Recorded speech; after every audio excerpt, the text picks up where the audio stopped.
Okay, sir, can we start the session? Sir,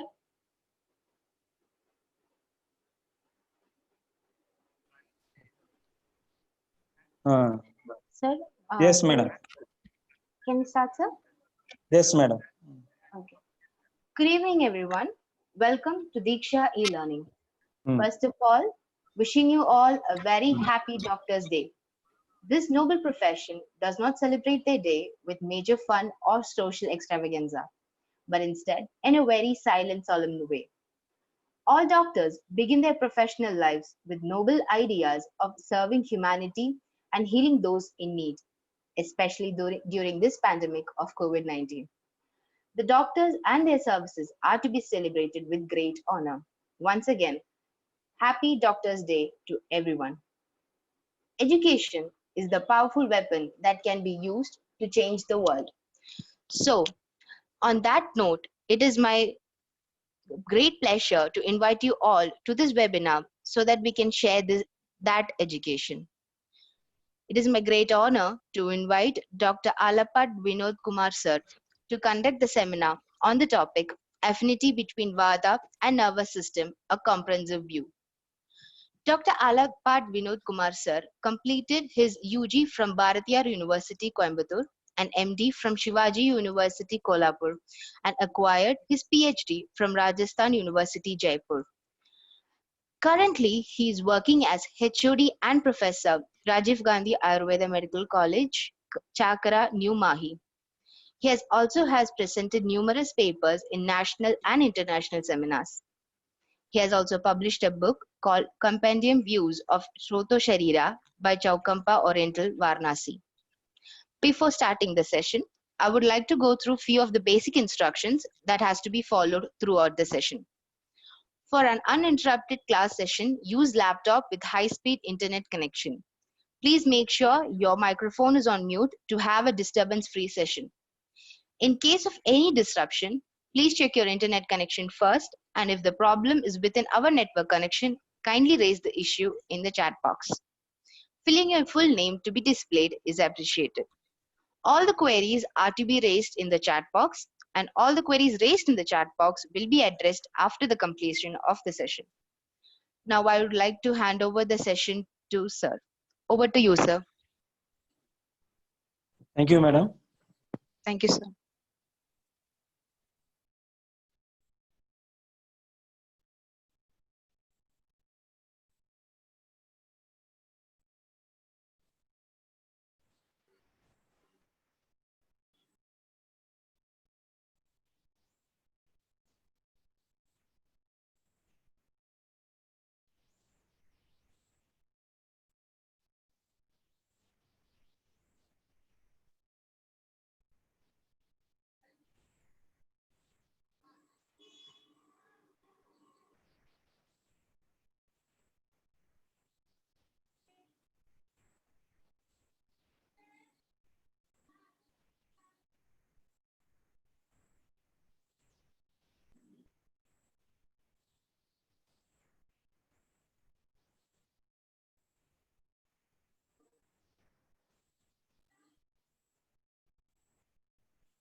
Sorry, it took time to share.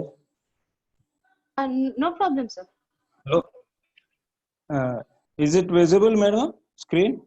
Yes, sir. It is visible, sir.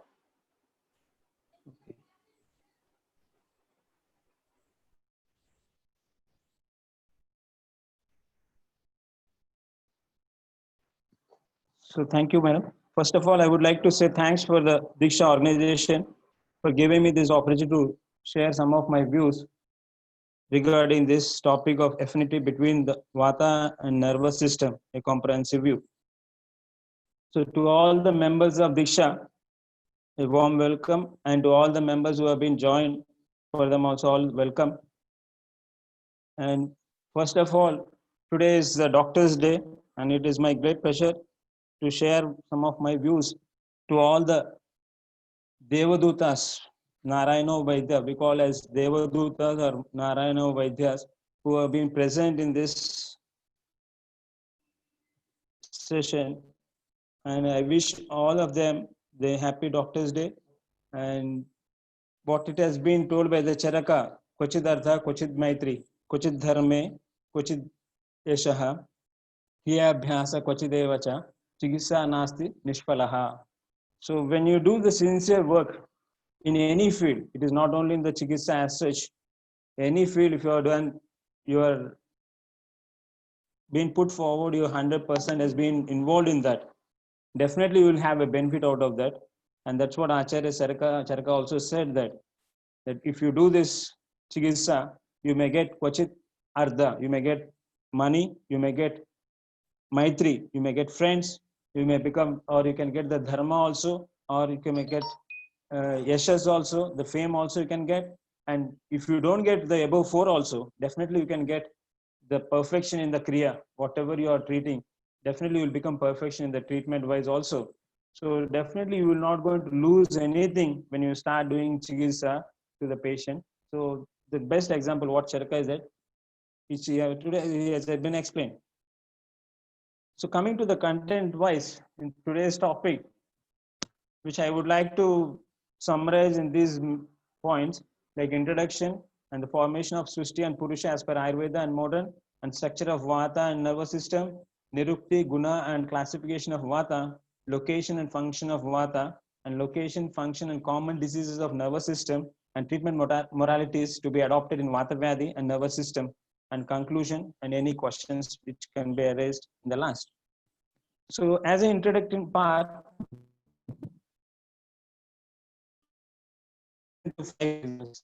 every individual has to pass through these 5 phases.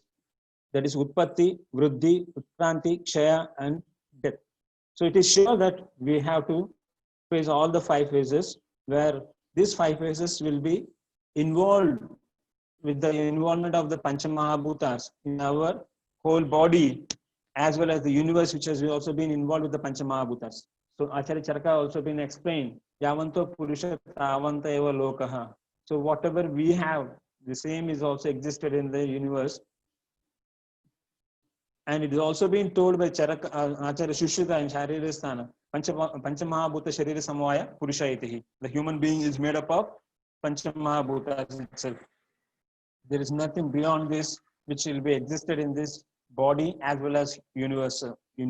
So every substance is made up of Panchamahabhuta. So as Vata and nervous system also, naturally, even Vata is also made up of from Panchamahabhutas, and when the nervous system also has to be made up of Panchamahabhutas. Beyond this, nothing else will be seen.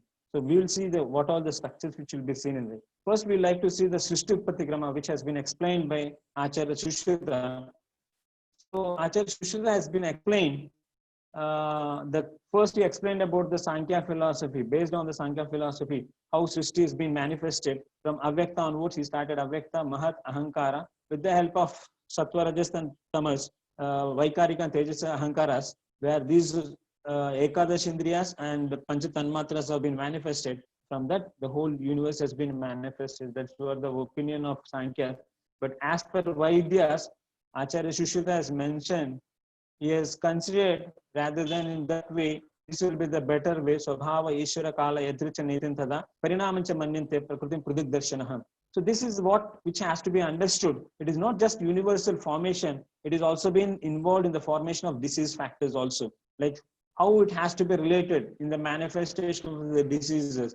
Like Swabhava, certain diseases are Swabhava. Naturally, they have been formed. Like Swabhava in the sense, seasonally, certain diseases are Swabhava, natural. Like you can also consider all the geriatric diseases, which is Swabhava. They fall under the Swabhava factor. So most of the nervous disorders are seen as Swabhava in the old age factors, where you find the neurological changes are more affected as the stage of in the old age, you find the Vata predominant. So naturally, it will have a more impact on the nervous system than any other system. So it is very common that you find the changes of nervous system diseases, which will be Swabhavaja, especially in the old age. And if they have been seen in the elder, Balavastha or Yavanavastha, they are not Swabhavaja. They must be considered as some other region which has been explained as Ishvara or Kala or Yadrichika Niyatam Tada, Parinamancha Manyante Prakrutim Pradeshan. These factors has to be involved. So each and every factor can be involved with the nervous system, where how they have been manifested, disease manifestation has been taken place in the body. I just gave an example of Swabhava. Then there are certain diseases which causes due to Ishvara.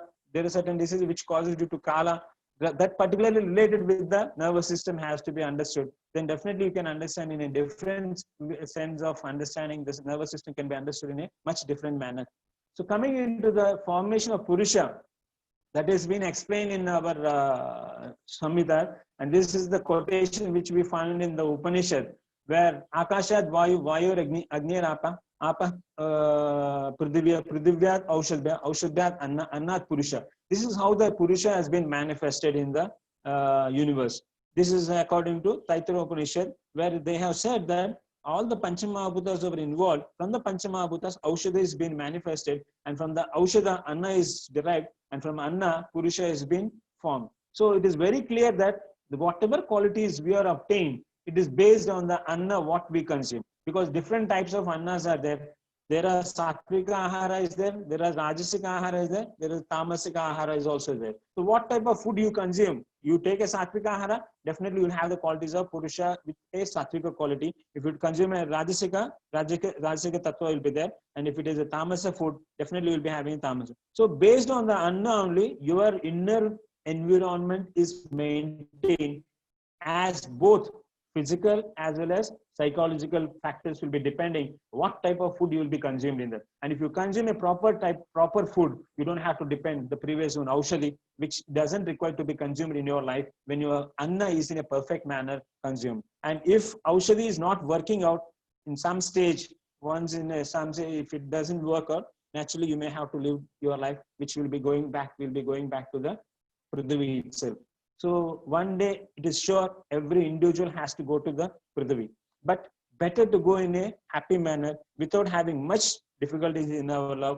By following a proper Anna, we can prevent lot of diseases in our life, which it may be genetical also. It can be corrected by a long practice of a Anna in a right sense, which can be consumed in our daily routine life. So as per modern science, universe has been manifested. They don't know till now. They are not able to find out. They are not able to come to a conclusion how it has been manifested. So they are still trying to find out from. They are trying to find out from a gross level to the minute level. But our Acharya has already explained about the minute level, Avyakta, which it can never be understood by the modern people. And they are trying to find out, lot of theories are coming out how the universe has been manifested. It is Big Bang theory. So many theories have been, they are trying to find out how this universe has been, evolution has been taken place.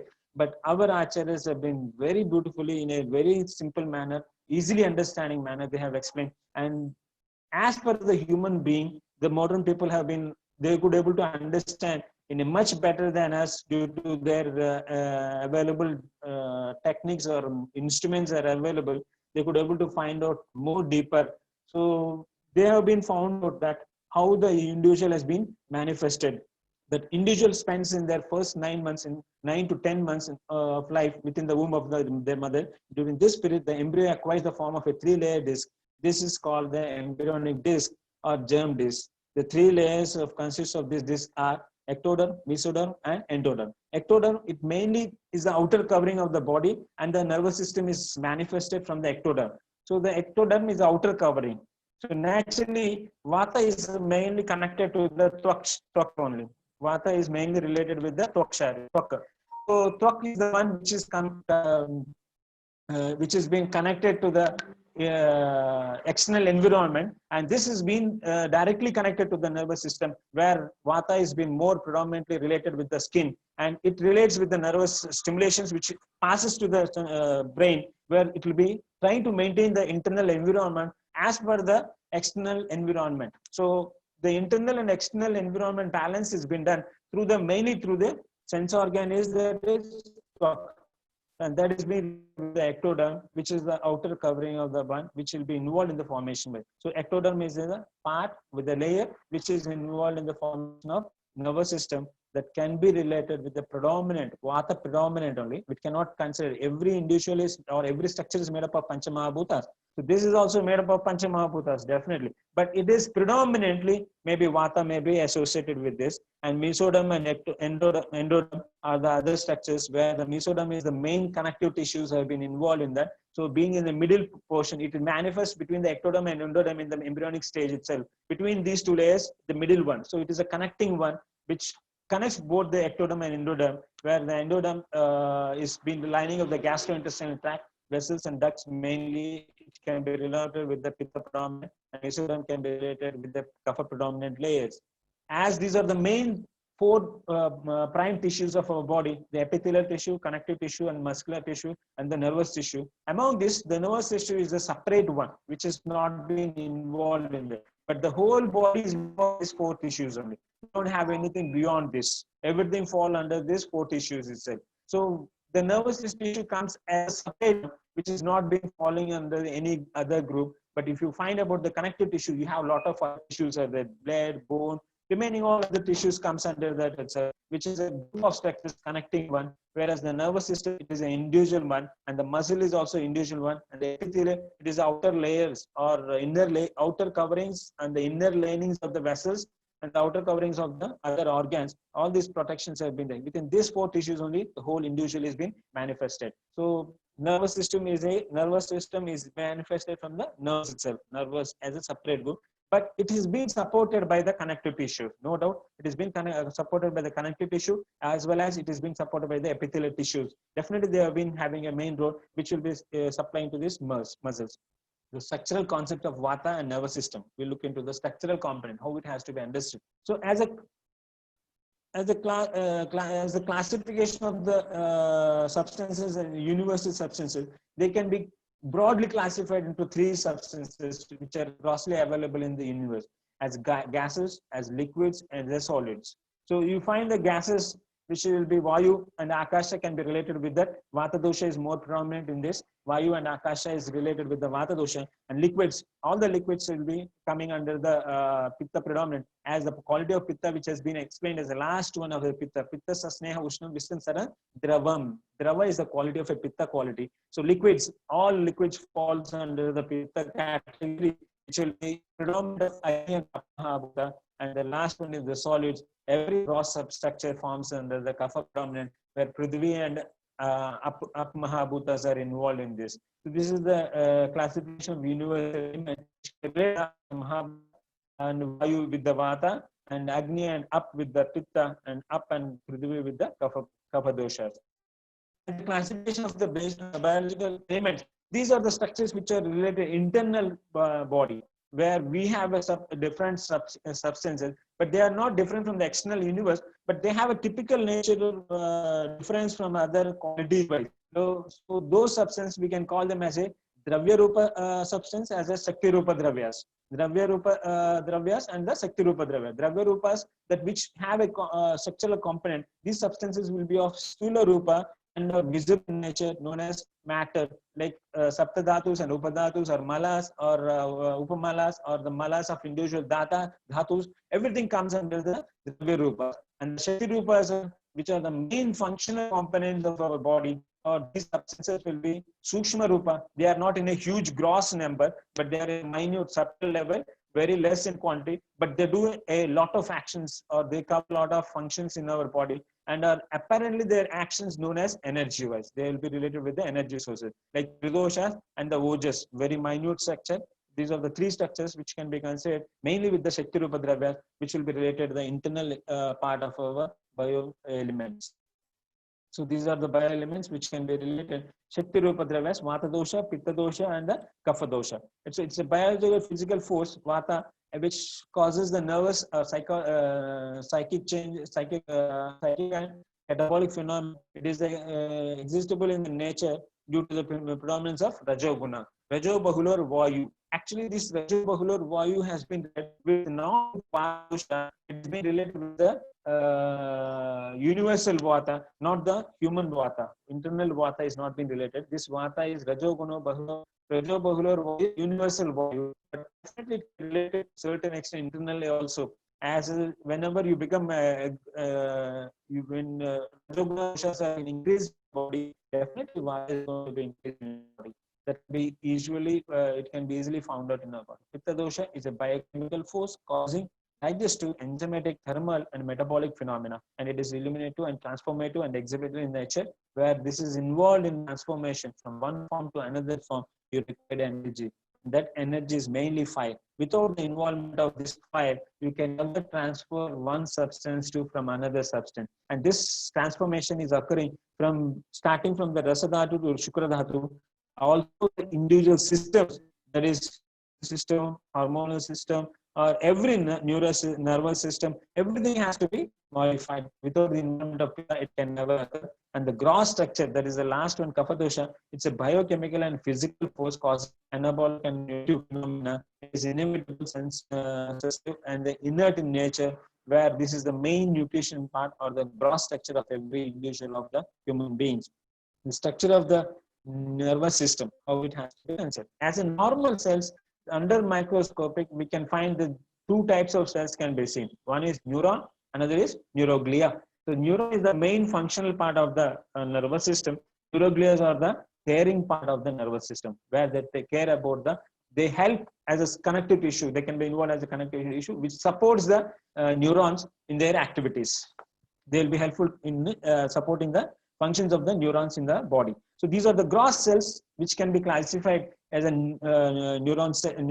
cells which are involved in the nervous system. One is neuron, another is the neuroglia. Neuron is the one which is made up of cell bodies and the processes an axon and the dendrites. Axon is the one which gives the signals from the cell body to the where the action has to be taken. Dendrites are the one receivers. So they are the antennas. Many few large antennas have been connected to the cell body for receiving the sensory inputs which have been responding from the external environment, particularly from the sense organs. It may be eyes, ear, nose, tongue, everything. All the sense organs have been sending the signals through the, they send the signals to sensory nerves and they reach to the dendrites and they will be passing to the cell body. And from the cell body, the axons will be involved where they will be sending the corresponding part to be having proper action. And the neuroglia cells are astrocyte, oligodendrocyte, microglia, and ependymal cells are the more predominantly 4 cells are involved in this. We'll see a brief introduction of the cell neurons. The features of neuron are the cell body, dendrites, and the axons. As already I mentioned, these are the main structures which are being related. And there are different types of neurons also been there, where based on the presence of axons, which will be uniaxial, polyaxial, or biaxial neurons. Based on the neurons, it has been classified. But as for the functional part of view, how many axons are there also, it's not having a problem. The same function will be carried out in the same manner. And the neurons coordinate the activities of the muscles, organs, senses, and actions, and has 3 major functions which will be done. Receiving the sensory input, integration is being carried out, and dictates the motor output. This is how the neurons will be acting. They have a receiver through the dendrites, and they have the integration within the cell body, which will be deciding what has to be done. And then these integrations will be there between the connections of the cell bodies, where they will be decided, and they will be sending a dictator through the motor output to have a proper action to be taken by the human being. So the neuroglia are these are the cells which have been carrying part of the CNS, particularly in the brain cells. CNS is related with brain cells. There, these cells are seen in the CNS itself. Astrocytes, they are the commonest type of neuroglia cells found in both gray and white matter. They are star-shaped cells with numerous long processes. In this the cell body, within the outer of the cell bodies, they will be commonly present. The main functions is that repairs the injured CNS tissues and supports the nutritive functions of the neurons and participate in the formation of blood, brain, and monitor regular internal interstitial fluid surrounding the neurons and secrete chemicals for embryological neuron formation and stimulate the formation of scar tissue secondary to CNS injuries. So this is the main part of the neuroglial cells, which has a main role in maintenance of the nervous system. And this is the part which is involved in also causing in most of the tumors have been related with the astrocytes itself. The tumors can be affected or formed by due to the changes in the astrocytes.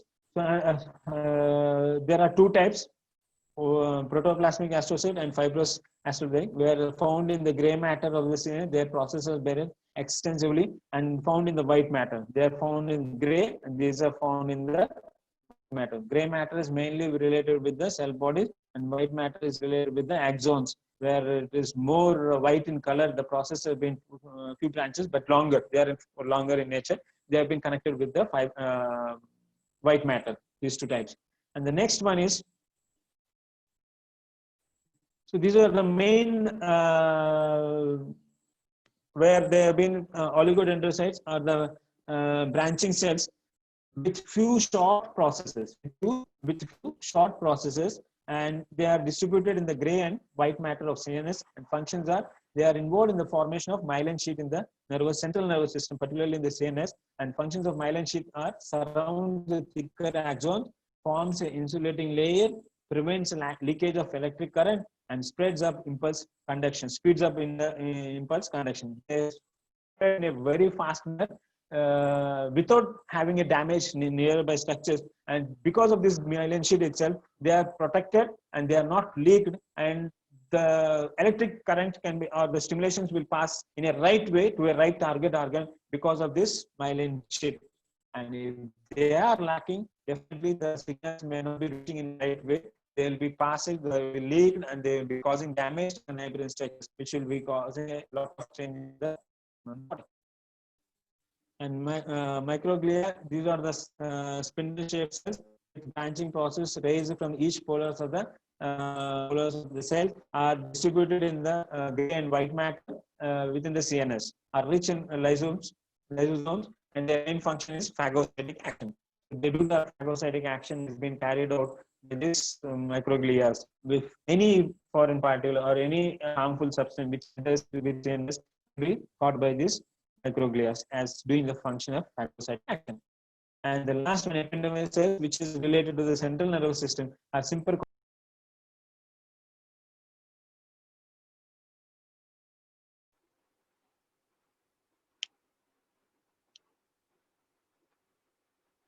Sorry, participants, there has been some technical issues. Sir will be resuming the class shortly.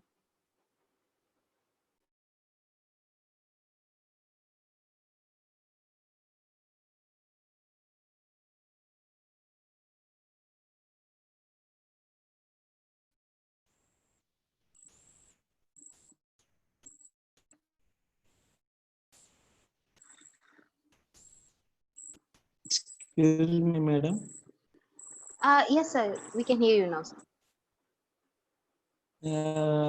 Can you see the screen? No, sir, not yet. One second. I think I Yes. have to again share it again now. Is it Yes, visible sir. now? I have not got the connectivity yet. No, sir. No, no. No, sir. One second. I think I have to again re. Share it.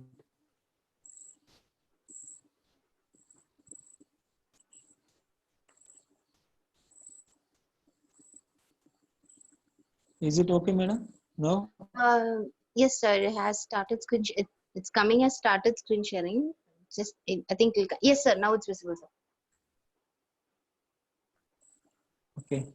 I don't know Yes. what has happened. Sorry. There might be some network issues, sir.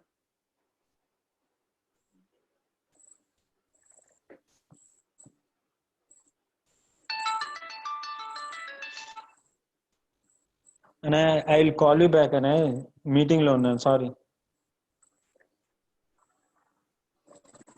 I have received the phone. That is the reason. Okay. Okay, sir. No issue, sir. You can continue the class, sir. Okay, madam. I'm not able to.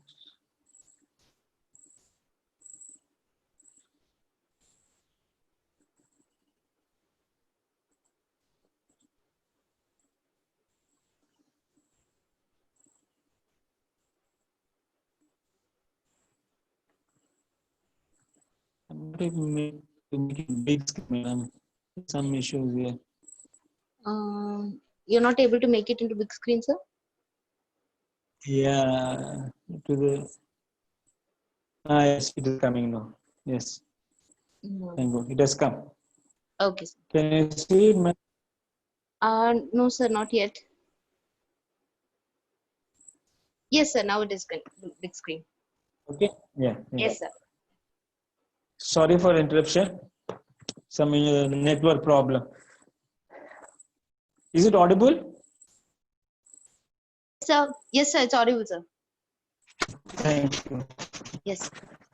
So the last one is ependymosis are the simple columnar epithelial cells lining the brain ventricles and the central canal of the spinal cord. And these are they produce or monitor the help of and help the circulation of the CSF, the cerebrospinal fluid, been involved or produced in the from the lateral ventricles. So this will be helpful in maintaining the quality of the CSF. Coming to the neuroglia, which is related to the PNS, the caring part of the peripheral nervous system. There are two types of cells: the squamous cells and the satellite cells. These are two cells which are involved or related in the external outside from the central nervous system. There is a peripheral nervous system, and these are around the squamous cells around all the axons of the neuron in the peripheral nervous system, creating a around neuromia allows regeneration of damaged axon and creates myelin sheets around most of axons of the PNS. So this is in the formation of the myelin sheet around the nerves of PNS, and satellite cells supports a group of cell bodies of neurons within the ganglions. Wherever we have a ganglia, these cells have been present, so they will be helpful. These two types, which has been related to the CNS or PNS neuroglia cell, both can be related to the kapha and Medas nervous system, where it is must to be related, which will be seen in the further slides, how this kapha and Medas can relate with the nervous system. So fluids of nervous system, the cerebrospinal fluid, which is from the ventricles, and the hormones released from the pituitary gland, and the vascular fluid, which is certain vessels of the brain. All these can be related. They have been related with the Apmaha Bhuta, which is related with the nervous system. The vessels in the brain, the central canal of the spinal cord, and the subarachnoid and the subdural spaces of the meninges. These are the spaces, partial spaces, which are present in the central nervous system. And if these spaces have been affected, definitely there is a disturbance in the whole part of the body. Nervous system will be affected, and this is being related with the Akasha central nervous system, which can be related as a structural wise. They can be related. Ayurvedic approach of the nervous system, how it has to be related in Ayurvedic grounds, these structures can be related. Relation of Panchamahabhutas in nervous system, as it has been said earlier, the whole body is made up of Panchamahabhuta. So how the nervous system can be related to the Panchamahabhutas? So Ayasha Mahabhuta is a space where the cavities can be related, that ventricles can be related with this Akasha Mahabhuta, and the function part of the brain, there is the neurons function. All the neuron functions can be related with the Vayu, and the Agni, the endocrine part of the brain, that is hypothalamus and pituitary gland, where secretions of hormones have been related, that can be related with the Agni Mahabhuta. And Jala Mahabhuta, CSF of the brain can be related with Jala Mahabhuta, and the hormones can also be related with the Jala. And we must process the brain, where we are seeing the neurons and the neuroglias. Everything can be related with the Prithvi and Mahabhuta. They can be related. So these are the five. All the Panchamahabhutas are in the nervous system, but all the main functional part, which we would like to relate the functions, how they have to be considered. As I told you that how it has to be considered in relation with the Medas. If you look at into Medas, there are Acharya considered Sirasi Kapala Pratyachinam Masteshakyam Mastulangakyam. In the Siras, there is a Sirasi Kapala. In the Kapala of the Siras, there is a Masteshakyam. There is a fat tissue which is present in the Kapala. That is called as Mastulangakyam. Just Tulasim to Majja. So the fact, this Medhodaraka will help to understand what are the types of fat tissues which are present in our body as per Sushruta. And this is also being added by Sushita has not been considered as Mastulanga in Medudakala, where he has explained about different types of fat. That fat which is present in the muscle tissue is called as Vasa Shuddha Mamsasya Vasa Paikete, and the fat which is present in the Sula tissue is called as Majja, Sula tissue Majja to Abhyantarashita. So iteration Sarakta Medo Chede, remaining all other bones where it is present in the form of Sarakta Meda. So these are the different types of fat along with Udrastu, mainly in the Udara region, fat has been accumulated. And you also find fat in other parts of the body, but the distribution of the fat, when you look at into the body, more fat is being distributed, particularly in the females. The fat deposit occurs in the hip region, thigh region, pelvic region. The maximum fat, the gluteal region, the maximum fat will be occupied in the region females, as this is a part of Atasthana, and the females have a one God's gift to such a beautiful cleaning process of every month, which is called Rukmati, Rutukriya, and that Rutukriya is being carried out every month. There is a chance of having of Vata more. So a lot of fat is being accumulated or present around within this area to prevent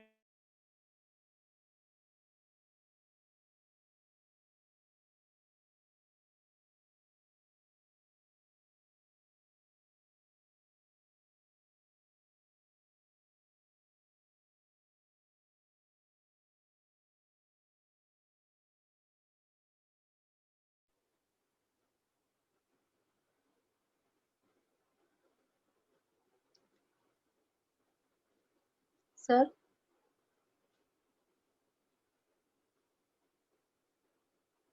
So the audio is not connected, sir, and the screen sharing has also been gone. now it is audible. Screen Yes, is sir. visible. No, sir, the screen sharing has been stopped.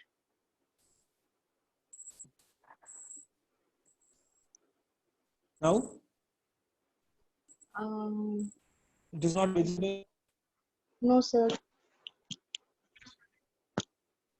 Sorry.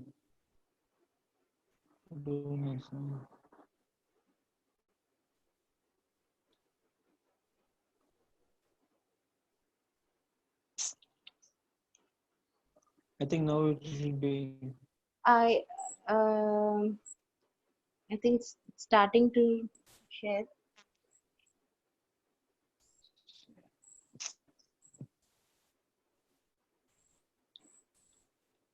So do you have any network issues, sir? Okay, so now the I screen have sharing Reliance, started. but signal is good here right now.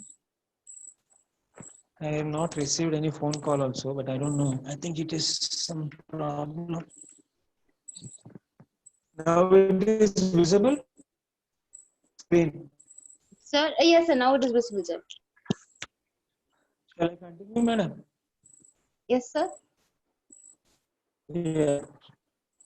So this can be related, the mesothelioma can be related with this tissues of adipose tissue of body, bone marrow, brain, distribution of fat, which is been, I told you, it is the distribution is a different way in different male and female, they have a different distribution, and some of the parts you don't have fat, especially in the eyelids and certain regions we don't have fat is not being present in these regions. Eyelid, penis, certain parts is not being present, and scrotum, these regions there is no fat at all. So distribution is fat also different, which can be understood by this Medodharakala. And the functions of fat is the second nutrition pool of our body, which can be considered as a nutrition pool. Whenever there is requirement of food, this fat can be destructed and used as a nutrition for the body. No other substance can be there. So the brain contains mainly the nerve tissue, and the remaining part is composed of connective tissue, which supports the brain. The gray matter of the CNS contains most of the neuron cell bodies. White matter of this contains axon. The white matter appears the fresh tissue is caused by the lipid in the myelin sheet of the axon. Myelin is 80% of lipid and 20% protein, formed by the oligodendrocyte and type of neuroglia. Myelin sheets are used to insulate axons. So this can be this may be the reason why Mastulanga has been considered by our acharyas. which is related to this, and the Nirukti, Guna, and classification of Vata. So there is a classification which has been Nirukti has been explained. Va Gati Gandhanayo Dhatu, which has been derived from the Dhatu of Va, and the basic elements which are involved in the formation Gati and Gandhayo, where they have been involved in the movements as well as controlling by they have been considered. And basic elements which are involved in this Akasha and Vayu, which informs as a Vata dosha. Vayu Swarupaha is the shape is Avyaktaha Vyakta Karmajaha, which is Avyakta, but it can be visualized by its activities or it can be visualized by its karma in our body. So Dalhana said as Avyakta Adrishya Murti, Vyakta Karmate Prakata Kriyaha. Avyakta is Adrishya Murti, which is present, but it is in a Adrishya Murti. Vyakta Karma Prakata Kriyaha. By the activity, by the actions, it can be seen that the existence of Vayuism. Like you can find the when you see the leaves of a plants have been moving, that you can find that the Vayu has been, that air has been present. In the same way, body also has its more activities can be perceived by the actions of the Vata, which can be understood. So these are the main things. And to come to the gunas of Vata, it's been explained different places. Acharya Charaka has explained in a different manner. But when you look at into the definition of Vagbhata, he has explained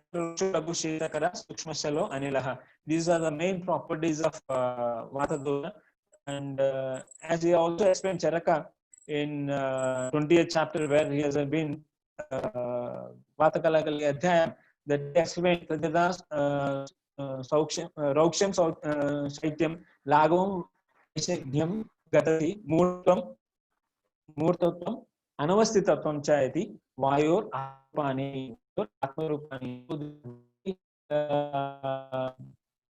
These are the properties of Vata. They can be never be present. This Vayu can work. But frankly speaking, this when you look at into these Lakshanas, understand in a different sense. You have to be understood in a different sense how it is related with the nervous system. I'll discuss later when slides are next slides it will be discussed. So roughness or coldness, lightness, non-sliminess or movement or stiffness, unsteadiness are the qualities of Vata. These are the main qualities of Vata. But when you look at into this, these are the very harmful to the body. Actually, these if they are increased, they are very harmful to the body. But they have been acting. How they are, that will be seen later slides. So these are qualities or gunas which have been explained by our acharyas. That is Ruksha, Lagu, Shita, Kara, Suchala, and Vishad. Has been explained. Sukshma is a Yasha Shoshana Shakti, which has a Shoshana Shakti. It is involved with Agni and Vayu, both are involved in the Ruksha Guna. Only by Agni involvement, it becomes Rukshatva. Without Agni involvement, it's very difficult to have a Ruksha Guna because Snigdhatva has to be lost. So Vayu and Agni are involved in this, and Lagutva, Langane Lagutvam, where you get the lightness. Here also Vayu and Agni is involved in this. And Chittaguna is Stambena Himaha, Stambanena Himaha. Jala and Vayu involved here, Pitta Shamana, Vata Kaf Vardaka. This property will be there. And there Vata Shamana. Lagutva is the Vardaka and Shamaka, and Rukshatra is Vata Vardana and Kaf Shamaka. And Karat is Shakti. Sakaraha. It has a Lekana property. That property is been by this. How these gunas they work out in the body is wonderful. The Vayu is the main predominant one, and dosha which can be Vata Vardhana and Kapha Shamana. And the Sukshma, yes, Vivarano Shakti, Sa Sukshmaha. And it involves Agni, involved is involved in this. Actually, when it is increased in the body, Vata Vardhana takes place, but simultaneously it causes Kapha Shamana, and Chala, yes, Prerane Shakti, Sa Chalaha. Vayu and Jala as per the Shushita, and this has the function of Vayu. This is the main property which is related in the functional aspect. Chalagunatva is the main property.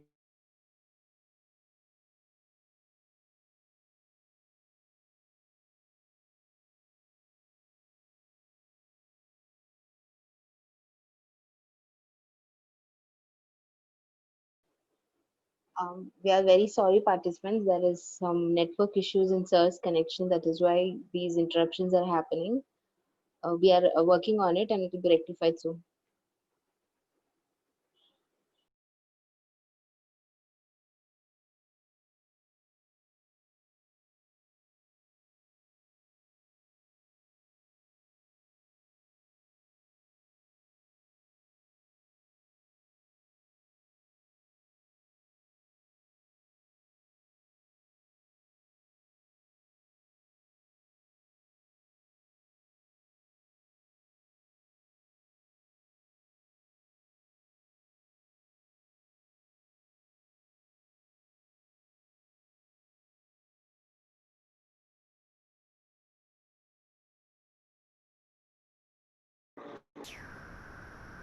Sir,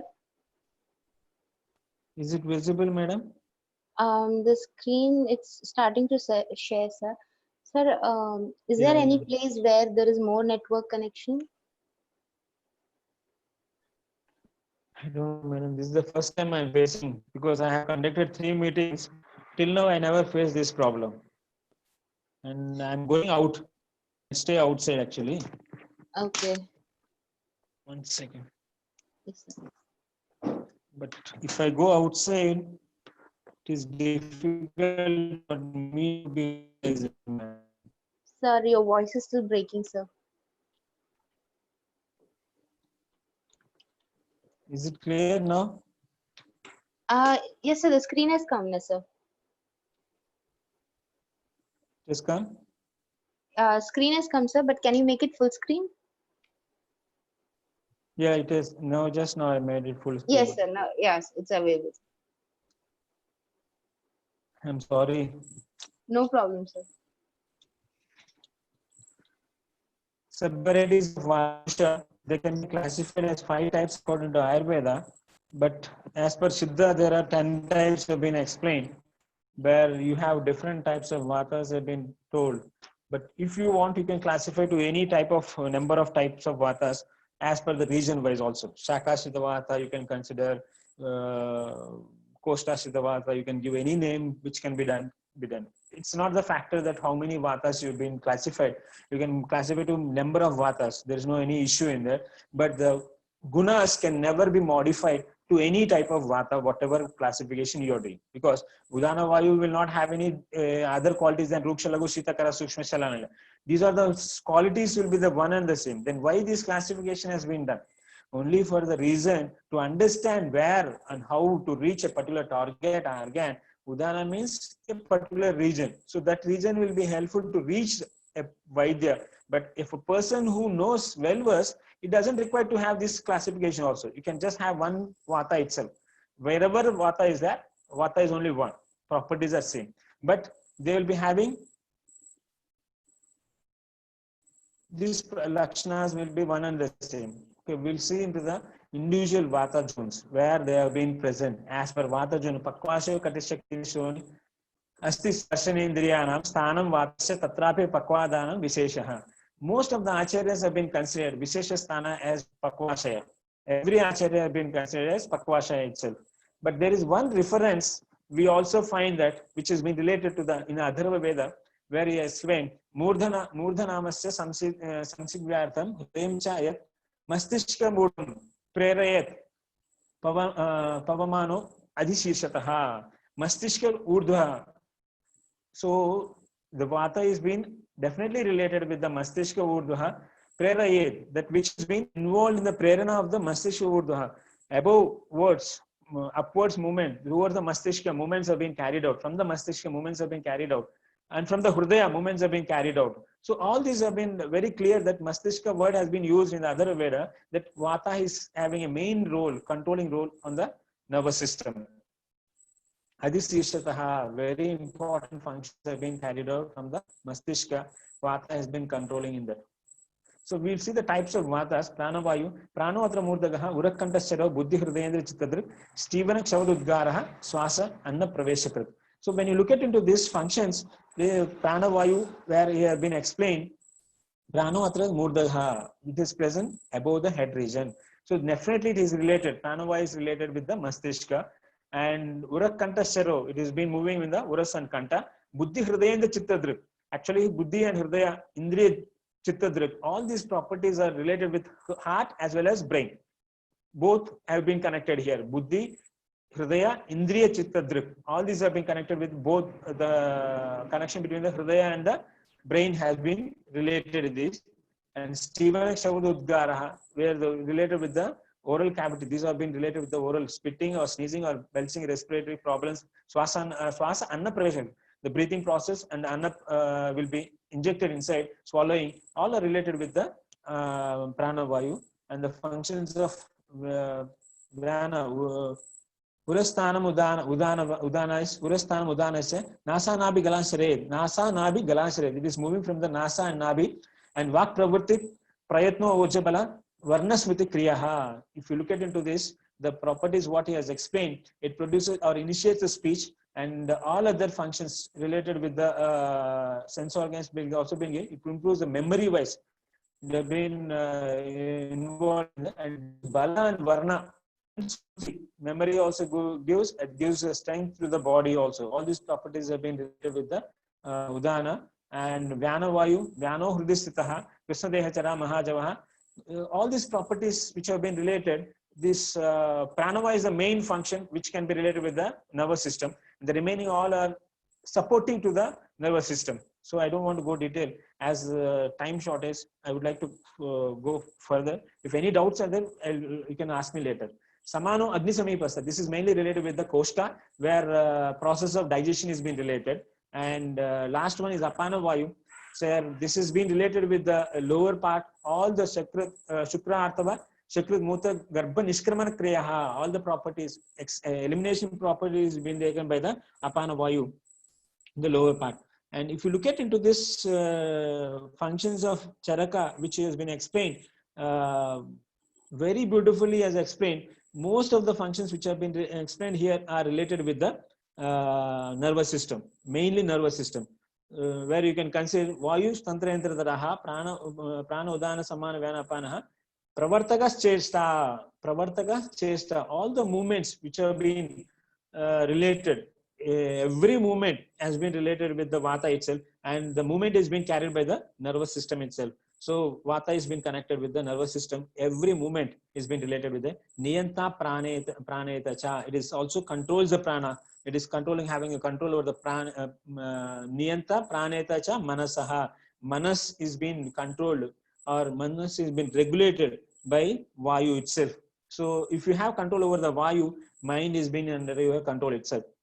Sarvendriyan Ujjodakaha. It does all the functions of Indriyas, Indriya functions, because whatever is being observed by the Indriyas, it has to be carried to the centers, higher centers. That function is being carried by the Vayu. That Chalaguna is being carried by the Vayu. Sarvendriya Ujjodakaha. Sarvendriya Artha Abhivodaka, Sarva Sharira Dhatu Vyuhakaraha, Sandanakaraha, Sharirasya Pravartako, Sandanakara Sharirasya Pravartako Vachaha, Prakruti Sparsha Sabdayoho, Prakruti Sparsha Sabdayoho. So all the functions have been related with the, if you look at into these functions, most of the functions are related with the nervous system functions only. Without involvement of nerves, all these functions can never be carried out. Pravartako Vachaha, speech cannot be carried out without the speech center in the brain. So everything, most of the activities of this have been related with the nervous system. And last he explains about Garbhakrutinam, Karta Garbhakrutinam. It is also involved in the shape of the Garbha also being formed by the help of Vayu itself. And that is done Vayur Vibhajate. The function of Vata is Vayur Vibhajana. Vibhajana is being carried out, and that is being doing the function in the Garbha. Akruti kana, shape of the Garbha is being done with the Vata itself. Ayusho Anuvritti Bhavatyas means it also maintains the Ayush. Life is also being sustained by the Vata itself. These factors have been very much important. All are related. Most of them are related with the nervous system.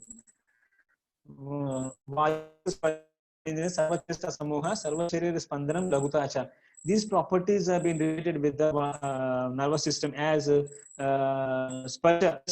main connection between the universe and the internal environment is the touch sensation. So all the changes, external changes, can be carried to the body through the touch sensation. That is being first one is just connected to the vata itself. So Praspandanam, other functions also being related, which where you find the Panchamabhut Sharir Dharana, all the Dharana, and Vata Vruddhe Nasti Ruchaha. Without Vata, there is no pain. Without the pain can be never be there. And external normal functions is also been explained in the 20th chapter, Vatakalali Adhyaya itself. Sustains the earth, that is sustaining the body, how it is in. Kindling the fire, or the digestive fire is definitely involved with the, without Vayu, there is no chance of having a Agni in our body. And creation of clouds, I'm not sure how it has to be related. And showering of rain, hormonal transport, where it can be related. Flowing of river, movements of fluid, body fluids, it may be blood or hormones or everything can be related with it. And growth of the fetus also been bringing up the germination in the seeds. That's what we find, the growth in the fetus also been seen. It can be clearly related with that. And the increased vata lakshana says vruddhastu kuruto anilaha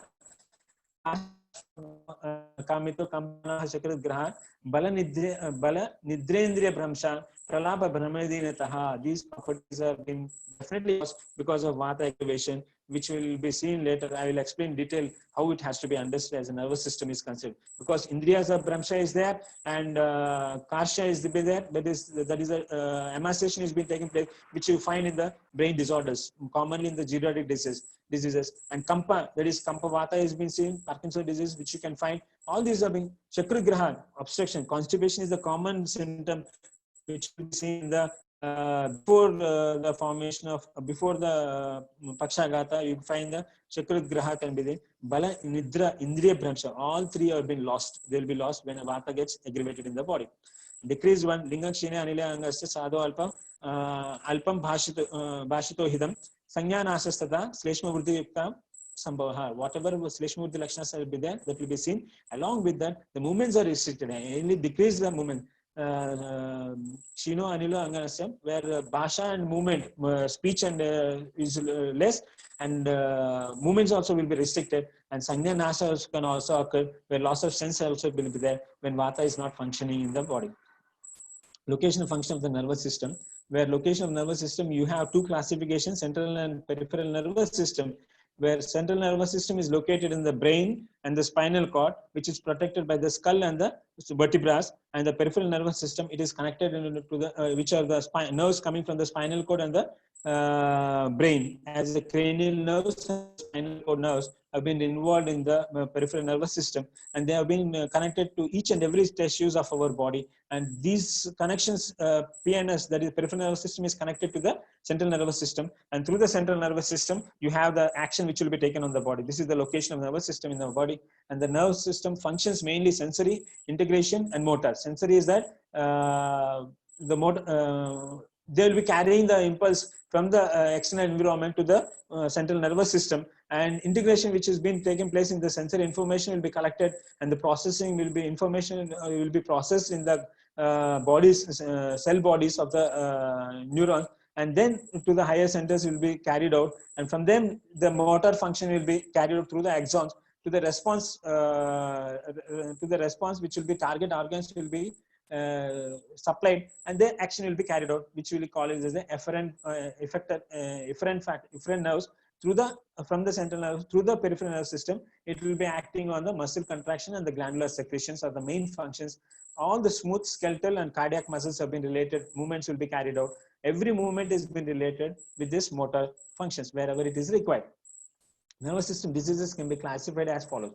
These are the common diseases where you can classify them. This is peripheral nerves, as facial nerve palsy, where it is merely caused due to the vata. Disorders of spinal and spinal cord, where the cervical spondylosis or lumbar spondylosis or spinal cord compression, which is also being caused by the degenerative changes in the vertebral column or the disc of intervertebral disc, which is mainly due to the vata aggravation in the body. And degenerative diseases, Alzheimer's disease and the Parkinson's disease, it is merely causing due to the aggravation of vata itself. And the cerebrovascular disease, stroke, which can be related with the pitta and kapha, which is causing the disturbance in the functions of the vata, where the movements have been restricted, but the main disturbance is caused because of pitta and kapha. And the inflammatory diseases are mainly multiple sclerosis, where pitta has been associated which will be related in this. And the infections of the nervous system, meninges or viral or bacterial infections may be related with the kapha, and the pitta can be associated. And the intracranial mass lesions, that is mainly related with the kapha.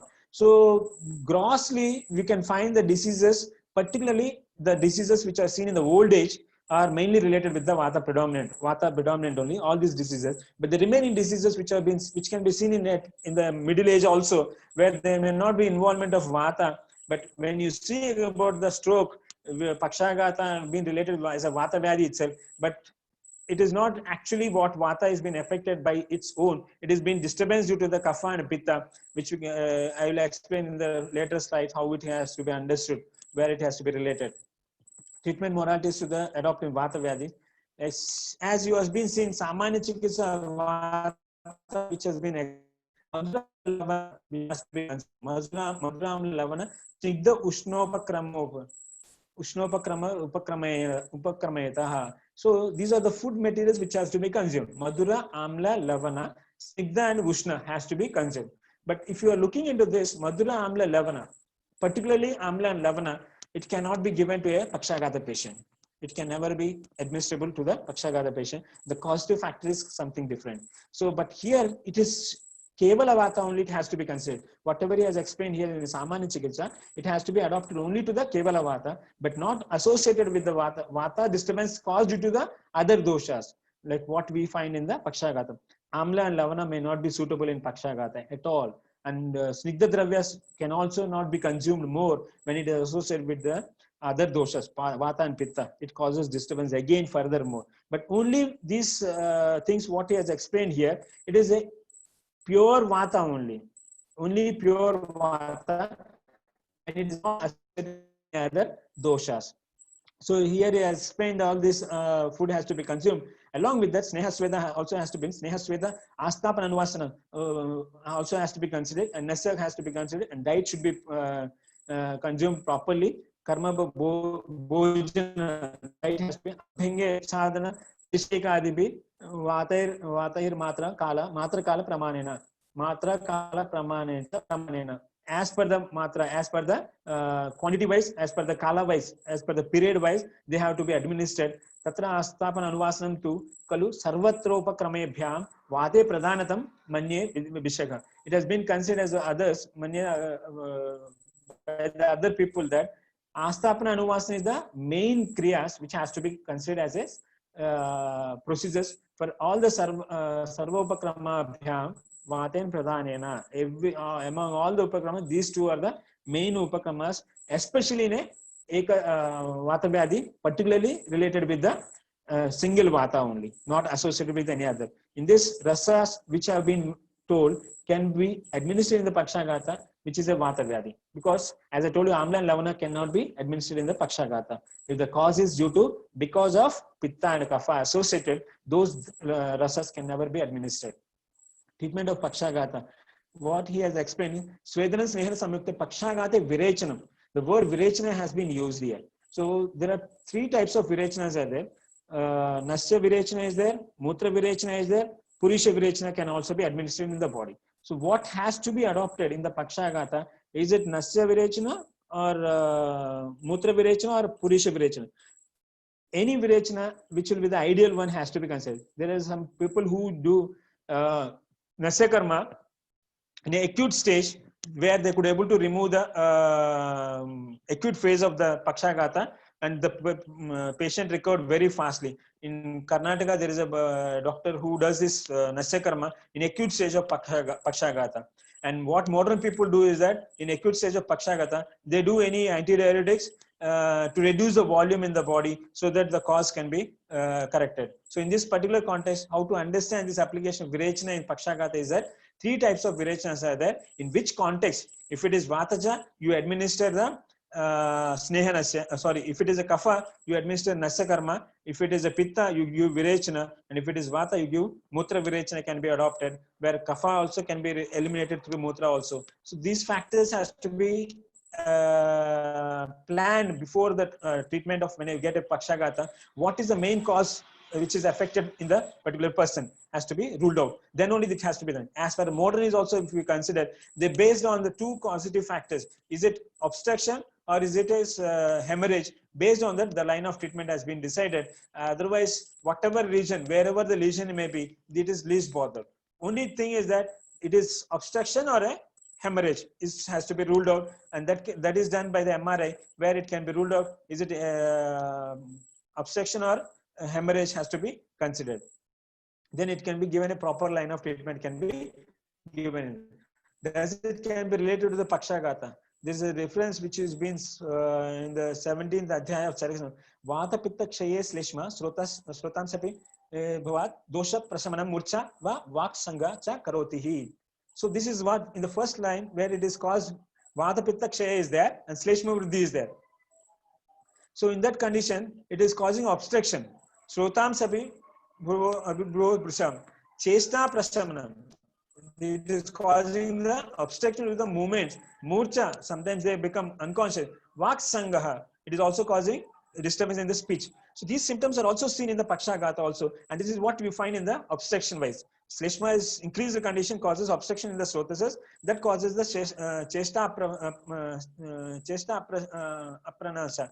The movements will be affected. And another condition is the Vata Sleshma Kshaya. When Vata Sleshma Kshaya is there, Pitta Deho Ujasa, Samsajade, Glani, Indriya Daurbalyam, Krishna, Murcha, Kriya Kshayam. Here also again he has said Kriya Kshaya is occurring because of Pitta aggravation. Vata Sleshma has been decreased and Pitta has been aggravated in that condition. It causes Ojo Kshaya, Ojo Vibramsa occurs in that, and Glani, that is the disturbance in the body and mind also been there. Indriya Daurbalya, all the Indriyas have been becoming weak. And Trishna, thirst will be there. Murcha, fainting will be there. And the last one is Kriya Kshaya. All the movements also been affected. And this also been seen in the Pakshagata. Kriya Kshaya has been seen. But the first one is obstructive, and the other one will be the hemorrhagic conditions, which can be considered. So here the line of treatment, what he has explained, Virechana, it can be administered Nasyakarma or Purisha Virechana has to be decided. But if he is in a Murcha Avastha, most of the time it is the ideal one to go for the Nasyakarma, where you can bring back the patient to the normal condition immediately through Nasya Karma. So that can be adopted. Nasya Virechana can be done. Siro Virechana can be done by doing Nasya Karma can be adopted in this Pakshagata. Coming to the discussion to this topic, what should we understand by looking into the qualities of Vata? Because when you go through the qualities of Vata, you find all the lakshanas which have been explained. Ruksha, Lagu, Shita, Kara, Sukshma, all these functions they are degenerative changes. When these properties are not been present in the body or they have been aggravated in the body, they have a different function. They never help for the functions of Vata, the main function that is Chalaguna. As I can tell you the one quality that is Ruksha. When Ruksha is been increased, or how this helps in the functions of Vata.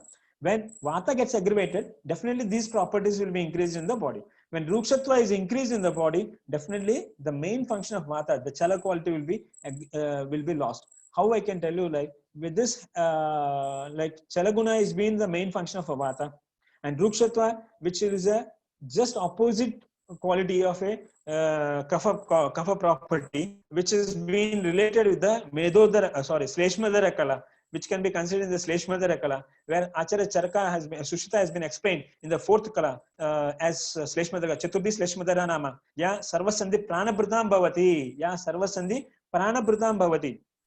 This fourth Kala is present all over the body, of all the joints of the body.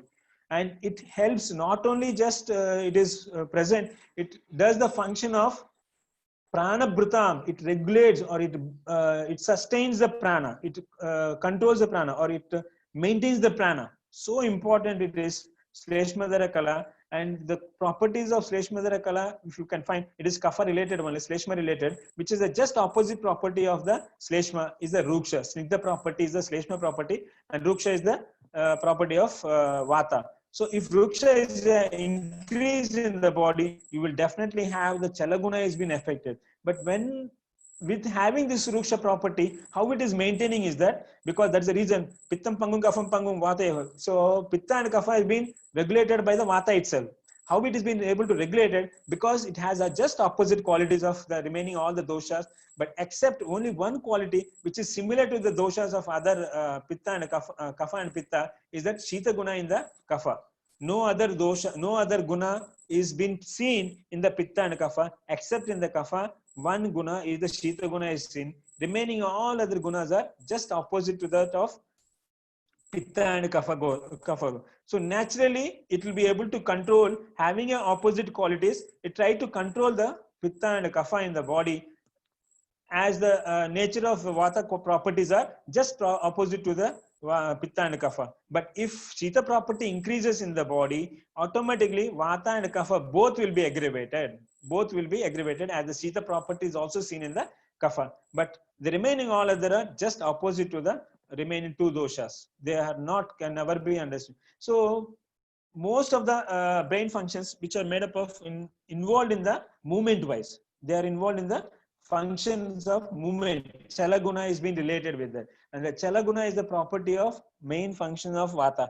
So here all this property, Ruksha has been increased, Chala is been lost. Lagu is increased, again movement is been affected. If Chala is, Lagutva is there, you take a paper, light paper which is not having a solid nature, will it able to move in a right direction? It cannot move in a right direction, because due to light property, it will not be able to stable itself, where it requires to have a Guru Guna to have a stable nature. If the vehicle is very light, when it is moving, it will not be able to balance in a right sense. But if the vehicle is very strong, the balance can be perfectly maintained. So if the heavy is more also, vehicle cannot move faster. So Lagu helps for the movement wise, but it maintains the quality to be reduced. The guna quality, that is Guru quality, will be reduced with the properties of Lagu Guna to have a proper movements in the body.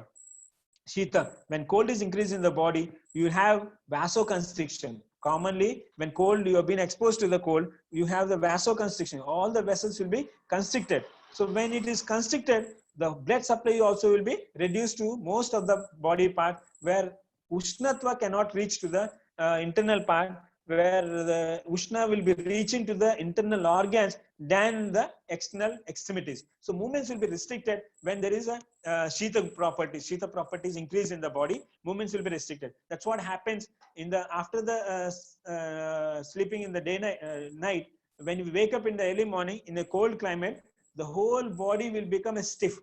It becomes very difficult to put 2 or 3 steps because of the cold climate. After putting a 2-3 steps, once it started moving, when it has been heat is been increased, then there will be movements will be increased. So Shita property can also cause obstruction to the movements.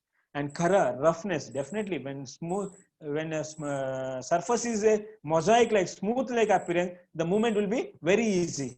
That's what the epithelial lining of the blood vessels, inner blood vessels, is being applied or formed by the endothelial lining, which is a smooth mosaic appearance to have a free movement of the blood within the vascular structure. But if you have a Khara nature in the blood vessels, definitely it obstructs the blood not to move in a right way. So Karaguna also obstructs the movement. It will be helping in the movement. And Sukshma, it has also been affecting the movement. Sukshma, it's very difficult to be controlled. They will not be able to be controlled in the very minute nature. They can move in any direction. They can move in any direction. Being a very minute nature, they can reach to any part of the body. So it becomes difficult to control. Sukshma Guna is increased in the body. And the last one is Chala, where the best, it can be understood, as I told you, that the Chala Guna can be understood by the Sleshmadhara Kala. When Sleshmadhara Kala is in a perfect manner only, the movements will be carried out in a right sense. If Sleshmadhara Kala is not in a right sense, then movements cannot be carried out in a proper way. As the grease is being applied in the vessels, what do you call, the wheels of the bullock cart, the bullock will move in a smooth manner. In the same manner, This Chala property can come only when associated with the Kapha property. If Kapha is not there, then movement also can be restricted. So Chala property is obtained from the other properties of the doshas, not from the same qualities of the same doshas. Ruksha, Lagu, Shita, Kara, Sukshma can never help for the doshas function, and it depends on the other. By maintaining these with these qualities, it will be governing the other structures to have a proper function in the body. And is there any significance in the qualities of Vata? Like when I gone through this Lakshanas which have been explained by Charaka in Sutrasthana first chapter, if you look at into this qualities what he has explained, Ruksha, Sita, Lagu, Sukshma, Chala, Vishada, Karaha. So 7 qualities have been explained. The Ruksha property, first is Ruksha, which is just opposite to the Rasadhatu. Shita property, which is just opposite to the Rakta Dhatu. Lagu, which is just opposite to the Mamsa Dhatu. Sukshma, which is opposite to the Medo Dhatu. Chala, which is opposite to the Asti Dhatu. Vishada, which is opposite to the Majja Dhatu. And Kara, which is opposite to the Shukra Dhatu. So just opposite properties of all the Dhatus have been explained here. But how they are going to be regulated is that, as I told you in the previous, they will be having control on the Pitta and Sleshma. With the help of Pitta and Sleshma, this will be doing the functions of in our body. As the gross nature is only been present to the Pitta and Sleshma, as a gross structure is not been there to the Vata, so it tries to act on the body with the association of Pitta and Kapha, where the actions are being carried out having a just opposite properties. So they control, it controls when it is increased with these properties, it pacifies it and does the functions of Vata, Pitta and Kapha in a right sense. Automatically when Pitta and Kapha have been carried out in a normal way with these gunas, automatically Vata also will be doing its own functions in a right sense. So what is the main role of Vata in the nervous system? As I told you that the main function of Vata is Chalaguna, and you find the nervous system main function is movement. It may be muscular movement, it may be movements of the hormonal secretions. These are the main movements which are the main functions which are being carried out.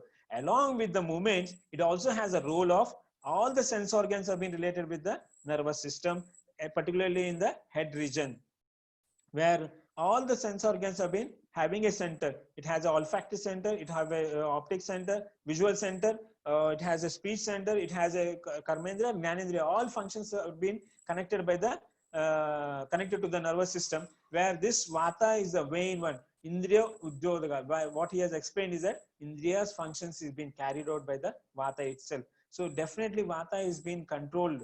The nervous system is been functioning with the help of Vata only. But if you see about the structural formation, it is mainly made up of Pitta and Kapha only. Mainly it is made up of Pitta and Kapha only. Then how to understand Vata gunas in relation to the nervous system? As I told you, the same thing only. These properties are having a relation with the nervous system also. Ruksha property. It has to be maintained. When more Siddhatva is occurring in the nervous system, where it causing obstruction in the blood vessels. So Ruksha has to be maintained in the body, particularly in the nervous system, so that, as I told in the previous one, same manner, these gunas has to be involved in the nervous system. Every particular part of the nervous system. It may be ventricles, it may be cerebrum, it may be cerebellum, it may be pons or midbrain, everything. Everything has to be connected with this gunas, where the 3 main parts which can be considered as a cerebrum, midbrain and the cerebellum, where these 3 are the main functioning part, where the main functions which are being carried, receiving and supplying, sending the message, the sensory functions are being carried out by the cerebrum, and the cerebellum is the one which is being balancing of the body. Main functions is to control the balance of the body. It may be physical as well as mental also been related, and also the related with the brain stem, which is connected from the peripheral nervous system to the central nervous system, a mediator through this, where it has been connected both cerebrum and cerebellum, and this helps to have a normal functions in the nervous system with the help of properties of Vata gunas. And each guna you can administer in the ventricles. If Vata is if Ruksha guna is increased, what is going to happen? If Lagu guna is aggravated there, what is going to happen there? If Shita guna is aggravated there, what is going to happen there? You find that definitely you find the changes, which are properties are there. Under the MRI also you can find out which guna is involved in that. But basically the whole structure is made up of Kapha and Pitta, but the functions are being carried out along with this properties of Vata, where it has to be regulated. how important is Vata in regulating the nervous system. As I told you, all these points are definitely, Vata is very, very involved, very much involved in this controlling of the nervous system. Without Vata, there is nothing can be done, because all the activities of the body has to be sarvacheshta samuha vataha. Every movement is being carried by the vata, and that vata has to be regulated. And you find as a structural form, all the motor functions or sensory functions have been carried out by the nervous system itself. And it's also been told by Charaka, which we saw also, all the indriyas and the indriyardhas, that is the external sense organs, that is eyes, and externally how they have been regulated, also been controlled by the vata itself. Every functions have been related with the vata, it has to be considered. And wrapping up, vata controls all the functions of in our body, and vata is a creator, protector, and destructor. And the vata governs other two doshas, that is particularly pitta and kapha. By balancing the pitta and kapha, it carries the normal functions of every function of our body. It may be related to the digestive system, it may be related to the respiratory system. If you look at into the digestive system, only when proper flame is there, the fire can burn up. So pitta has to be in a right sense only when there is a vata. And which property helps to have this burn the fire in a right sense? As you look at into the ruksha, lagu, sita, khara, all these properties, or vishada, these properties, when you're looking sukshma, when you look at into this, some of the main properties, sukshma and lagu property, can be related with the agni property. And that is being related. Why it is being related? Lagu has to be considered is that the snigdha property is there with the pitta property. Pitta has a snigdha. Pitta sasneha is there, and that sasneha can be made into a form of a flame only when lagu property comes. Only it becomes a flame wise. So burning sensation, burning properties comes only by the vata only. So they have been controlling. Pitta and kapha is definitely governed by the vata, by its properties.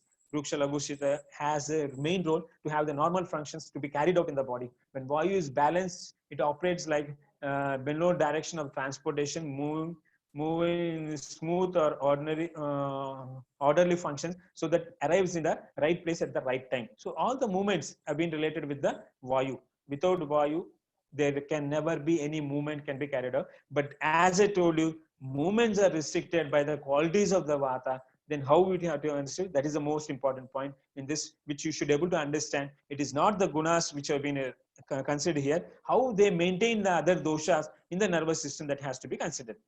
And the same way, Visheta dosha, Vata dosha destroys all the organs and disturbs other doshas in our body, like cyclone. Definitely, because it has opposite properties. Vata has almost all the opposite properties of the Pitta and Kapha. And if it is aggravated, both the doshas will be affected.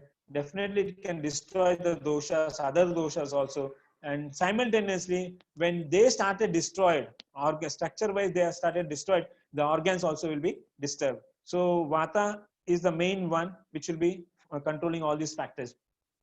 And Purusha Gunas, if you look at Tasya Sukha Dukkha Icha Dvesha Prayatna Prana Apana Unmesha Buddhir Manas Sankalpo Vicharana Smritir Vijnana Madhyavasayo Vishopalabdhischa Gunaha. Most of the gunas which he has explained are related with the nervous system only. It is not related with any other system, because the prana unmesha, that is process of respiratory, you have a respiratory sense. Buddhir Manas Sankalpa Vichara, all these are related with the nervous functions itself. Without these properties, most of the properties, gunas which have been explained are related with the nervous system only. Vata properties only. They are all Vata. Sukha Dukkha, it is related with the Manas only. As Manas is being controlled by Vata itself, as we have seen in that. So Sukha and Dukkha is nothing but Manas qualities only. Anukula Vedanam Sukha, Pratikula Vedanam Dukkha. So Sukha, Dukkha are again associated with Vata itself, and they are associated with the mind, and that has to be considered with the nervous system. All these properties are related with the nervous system itself. Pitta, Pangu, Kapham, Pangu. As I told you, that Pitta and Kapha depends on they lay on the Vata itself. All the Dhatus all depends on Vata. Dhatur Vibhajana has also been there. Dhatu Ujjogara has been there. Every function is being done by the Vata itself. But they have it has an opposite property. By making them in a right sense to make a gross structure in our body, this a substance which is not having a shape will help to form a shape in our body. I hope you can understand. The substance which is a Vata does not have a shape, but it helps to form a shape of a body. with the help of Pitta and Kapha. Pitta and Kapha are involved in the formation of our body. Vayur Ayurbhalam, Ayur Dhata, Shariranam, Vayur Vishwamidham Sarvam, Prabhu Vayusya Kirtitaha. Vayu is the strength, Vayu is the sustainer of the body. Living things, everything depends on Vayu itself. And without the nervous system, nothing is there. Because nowadays, they used to declare the person is dead. After once the brain death is dead, they declare the person as a dead itself. Because even in the olden days, till the heart is been stopped, the person is never been declared by the as dead. But nowadays, even the heart is functioning. If the brain death occurs, you are lost. So Vata's function is lost when brain death occurs. But as a Hridaya has its own Chetana, Hridayam Chetana Sthanam, it has its own Chetana, it can function. It can function by itself without depending on the nervous system. So that is the reason it will be functioning. But once the brain death occurs, you are lost. You are gone. So Vata it has to be related with the, as he has been explained, Ayur Bala of Ayu, Ayur Dhata, it sustains the living. Sharira is also being Dhata, it gives a Sharira to the body. Everything is being related to Vayu. So nervous system, it has to be considered in this in this manner. In a person, Vayu moves unimpaired, located in its own side, and it is in its natural state, then he lives for more than 100 years without any diseases. Avyahata Sthanastam Prakutir Stetaha, which has been present in its own sthana with its own prakriti functions and which not moving in anywhere other place. Vayus Taso Adhikaha Jived Vitarogaha Samasataha. They can survive without diseases for 100 years when Vayu has been done its function. But nervous system is the one which regulates most of the functions. It is hormonal function, it is limbic system which will be working, psychological function. Everything has been related with the manas and body functions are being carried out. And as it is being told by Charaka, manas is also being regulated by Vata. 100% Vata is being related with the nervous system. So what the heart knows today, the head knows, will know tomorrow. Because as Hridaya is the seat of Manas, no doubt, as per Ayurveda is considered, but this connection must be there with the Hridaya brain. And if that connection is lost, definitely, even heart is functioning, they will not have any consciousness in the body. That you can easily find, you can easily see in this present era. So what I would like to conclude is that Vata versus nervous system, there is lot of connection with the opposite properties which is controlling the nervous functions. That is more important. You see the neurons, everything is made up of fat tissue, but it is just opposite function of Vata. Only the conducting system which carries out inside that is Vata. The remaining all other structures are related with the Kapha. And this has to be applied when it comes as a Vata Roga, Vata Vyadhis. Particularly in the Vata Vyadhis of old age, it is a degenerative diseases where you may require a pure Vata treatment has to be considered. Madhura Amla Lavana can be adopted there, but not in the Pakshagata where you can never adopt the treatment what he has explained for the Eka Vata Vyadhi cannot be. All diet cannot be advised there. Amla and Lavana should be compulsorily, should be restricted. If it is associated with the Pitta, volume will be more. When you take more, when you take Lavana, water will start retaining in our body. So hypertension can never be reduced when it is associated with the Pitta. And the obstruction, definitely, if you take Madhura and Lavana Dravyas, it causes more Kledatva, increases more Kapha, and more obstruction can occur in the channels. So which causes more difficult to the control the Vata doshas, Vata diseases. In this particular Pakshagata only, all the remaining degenerative changes and all, Vata has to be, line of treatment has to be adopted. But remaining other, if it is inflammation, definitely you have to consider about the Pitta Shamaka Dravyas has to be adopted rather than Vata Shama Dravyas. You will feel, you will get more better result when it is associated with the inflammation conditions and all. The meninges, all other factors. There you should give the Tikta Kashaya Dravyas may be useful. Prepared with Grita. Prepared with Grita. Tikta Kashaya Dravyas prepared with Grita will be more helpful where Majja Dhatu can be improved. If it has to reach, the drug has to reach to the Majja Dhatu, there you require to have the Grita along with Tikta Dravya, where Tikta Dravya is predominant Akasha Mahabhuta, where it can penetrate to the deepest part of our body when it is associated with the Tikta Dravya, and that can cure the quality, or that can heal the properties of Pitta involved diseases, meninges, meningitis, inflammation conditions. All these conditions can be, the line of treatment will be completely different when it is associated with Pitta, Vata nervous system. It is completely different. When it is associated with the Kapha, it is completely different. When it is only mere Vata, the line of treatment has to be modified, because it is only the doshas which you should be able to understand. The drug of choice, you have plenty of drugs. Lot of drugs are available. You can use it. Even household drugs can be used for Kapha, Pitta and Vata. Like you reduce the Pitta, you can take the dry grapes, which will be present in every house. Pitta can be pacified by dry grapes, and the dhania can be used for pacifying the dry grapes. And if you're reducing the Kapha, you can use the sunti. Ginger can be used with honey.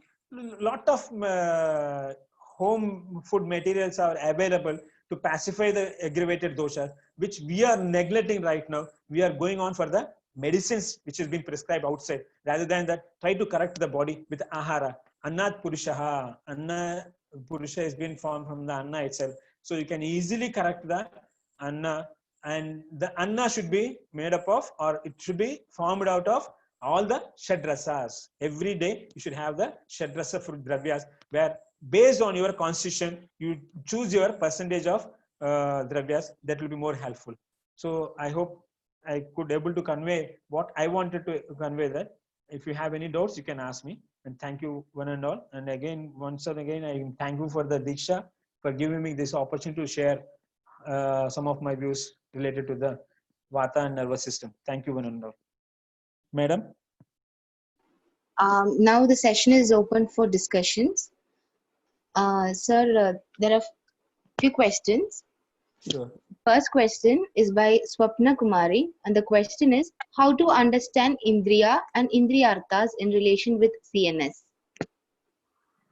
Indriyas are actually they are sukshmatva, madam. Indriyas are sukshma, where they passes along with the body. When we person expires, in Charaka he has explained certain structures which passes with the Atma. There are certain structures which passes with Atma when the person expires. They are leaving the Akasha Mahabhuta, remaining all four Mahabhutas. That is Vayu, Teja, Up and Prithvi. Along with that Indriyas, and along with that Atma.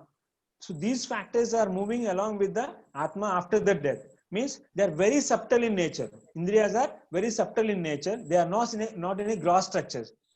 And Indriya Ardhas are in a gross structure. What we are able to see by the naked eye, that is the eyes, nose, tongue, the structure which are connected to this, they are Indriya Ardhas. But the centers where we have in the brain, the olfactory center, the visual center, the hearing center, or the tactile centers where touch perception can be seen. Those are the centers which have been present in the brain. They can be considered as Indriya, which are not visualized. They cannot never be found out. You go to the occipital lobe and cut it and find out where the visual center is there. You cannot pick up, and this you can say it is a visual center. It is an area only, we can say. It is not a particular pinpoint. It is there only. We can never say that. So Indriyas are can be considered as the centers of sensory organs. That is olfactory center or the visual center can be related with the Indriyas. Indriya Ardhas are the external structures, gross structures which have been present externally. Those can be considered as Indriya Ardhas. Thank you, sir. The next question. The question is by Veena, and the question is there any relation between Atma and Vata? Definitely, as I told you, the Panchamahabhutas, in that Vayu is always related with Atma, because without Vayu, even Atma can never move at all. Any substance in this universe which has to move from one place to another place, it is required Vata. Chala is only the property which is being related with only one dosha, that is Vata dosha only. No other doshas have this property, or no other substance will have these properties of Vata. As a doshas, they are the governing part. only Vata can do that Chalaguna. So after the death, even Atma has to move from the body, means Vayu has to be there. And that Vayu is nothing but Vata dosha must move along with that, even with Atma also. Atma also will have Vata. And that movement is being carried out by the Vayu itself. In the life state or in a death state, after death state also, along with Atma, this Vayu must be related. Thank you so much, sir. Yes. To the next question, it's by Diya Babu. The question is how to decide the plan for Panchakarma procedures and external therapies in Pakshagada when it is due to hemorrhage or infraction. Most of the time, hemorrhagic conditions, you have to find out that pupils has to be look into the pupils. One example where you can find the hemorrhagic conditions. The patient, if it is a severe hemorrhage, the person will be completely unconscious. Definitely will be a unconscious state. In that particular state, what we have to consider is that in the both the states, the volume has been increased. Pressure has been increased in the cranial cavity as per Morton is considered. According to Ayurveda, what he has explained is a Pakshagate Virechana. So which method is the best method has to be adopted. Virechana has to be adopted. I told you, if it is associated with the kapha, the line of treatment has to be modified. When it is associated with the kapha, it will be just only obstruction. When it is an obstruction, you can use a line of treatment as Sironasya can be adopted there. If it is associated with the Pitta, because Pitta's qualities is main quality which has got is Drava quality. And that's what happens. More Drava is increased in the body, and that causes pressure in the small vessels of the brain, which causes rupture. And particularly it is seen in the old age only. Commonly it is seen in the old age. As degenerative changes are more seen in the vessels also, there is a chances of rupturing in the vessel. So in that rupture cases, it's very difficult. You cannot adopt much treatment as in the block-wise. It can be easily to treat in the block condition, but if in a hemorrhagic condition, it is chances are very less to survive the person. If severity, based on the severity, if we can able to remove the pressure, the volume is being reduced. That is, when it is being any vessel is being ruptured, the fluid will be escaped into the spaces of the brain there, and that volume has to be drained out. That fluid has to be drained out. As volume is only certain quality has to be present in the brain, and once this is rupture has been occurred, more volume has been reached into the subdural or subarachnoid or any spaces, dural space or subarachnoid spaces. There will be more volume will be lost, more fluid will be increased, and that causes pressure over the compression over the nervous tissue. By doing Virechana, maybe Mutra Virechana or Purisha Virechana, you can reduce the volume from the body. By that, automatically the whole water is being drained from the body. You can have the reduced pressure in the brain, a particular brain, but to a certain extent he can recover in it in a much better way. But if it is obstruction way, better you go for Nasyakarma, which easily enters into the Tikshna Dravyas can be adopted as per your constitution. If it's a Kapha Prakriti, more Snigdhatva is there. On the looking into the qualities of Kapha also, you have to decide the drug has to be selected, and that drug can be used. Most of the time it should be Tishna, Ushna and Sara property must be there. Those drugs can be used for the Kapha, and for the Pitta hemorrhagic condition, it should be used as a up and Prithvi Mahabhuta predominant, that is eliminating of the Saradravyas. Water has to be removed from the body. So those properties has to be, drugs has to be selected of Prithvi and Up Mahabhuta, so that you can eliminate the water from the body. Like Eranda is the best one. Eranda can be used, or you can use any other. Gokshura can be used, which best properties as a Gokshura is acting as a Mutrala. Eranda can act as a Purishwara. So any direction, whichever route you can choose, but never choose both the routes. It is very difficult. Sometimes which will be working, we doesn't know. You may lose more water from both the direction. Then it becomes very difficult. The person may collapse sometimes. Only choose one direction. Is it Mutra Virechana or Purisha Virechana? Only one has to be decided, so that volume has to be consumed, drained from the body when it is in a hemorrhagic condition. So you may recover the person, but the damage cannot be perfectly corrected when it is associated with the hemorrhage. But if it is obstruction wise, you can easily recover the person by using a right drug of a Nashya Karma can be adopted there. After the recovery, after the acute phase, you can use whatever the treatment which has been advised. That is Pakshagata, in any Pakshagata condition, you can use the Astapana or Vastis can be used to the condition, not to increase the body by properties of Snigdha properties and all. Then you can able to maintain the person in a, to certain extent it can be maintained with the help of internal as well as external dravya. Sneha Svedana can be given along with that. Astapana Anuvasana Vasti can also be adopted. That is drug of choice is left to you, which can be adopted. Thank you. Thank you, sir. The next question. The question is by Sangeeta Ramakrishnan. In Pakshagada, there are 3 Virajanas. Please tell which condition which Virajana should be administered. Shiro Virajana, Mutra Virajana, and Purusha Virajana. That's what I already told you.